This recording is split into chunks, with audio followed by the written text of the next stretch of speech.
Thanks. Well, speaking of the tropics, hundreds of people lining up all for one thing right here, hurricane prep. The city of Cape Coral hosted a hurricane preparedness expo today at the Mercola Market. The biggest difference this year is that all of these people went through Hurricane Ian. One thing many people who attended tonight said that they would do differently if another hurricane was headed our way: evacuate. The Night Beat's Justin Case is in the Wink News live drive. Justin, you're on the main evacuation route, I-75. Yeah, it's something we've heard from so many people. Let me flip the camera around here, but this is the route that many would end up on if they chose to leave the area. The interstate's not busy right now, but people at the expo told me 75 was like a parking lot as they tried leaving Southwest Florida before Ian made landfall. And that is certainly factoring into their decisions now that hurricane season is less than 1 hour away from beginning.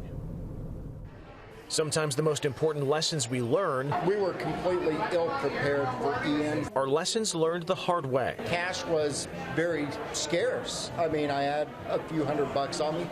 That goes really quick when you're buying food, buying water, trying to find fuel. After Ian, Mike Foraker learned the importance of batteries and portable chargers for keeping in touch with the loved ones. He's joining hundreds of his neighbors at a hurricane preparedness expo organized by the city of Cape Coral. We're going to have cash with us because we didn't realize we would have to need that much cash. Some are making sure their preps include more cash for essentials in case power and internet are knocked offline. Others are learning the importance of evacuating earlier to avoid heavy traffic and delays. I'm not going to wait until it's 50 miles offshore.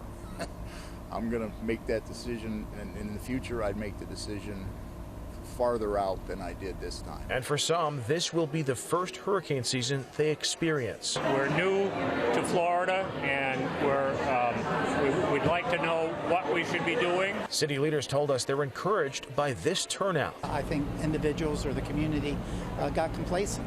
And last year's storm was a wake-up call. This expo is all about making sure people know what supplies they need to last them for days if an emergency arises, and they want people to be mindful about what preps worked well during and after Ian and what could use improvement. Anytime something happens, you put your plan to a test, right? You either have your plan and you execute it and you say, this works perfectly, or you have a plan and you say, actually, I need to completely change this. And there were over 400 people who attended the expo today. And some people told us they learned how to better protect their homes from a power surge. Other people told us that they now have generators after going a long time without power after Ian. And then finally, some people mentioned that they plan to evacuate much earlier before an order is ever issued. Live on the Night Beat, Justin Case, Wink News.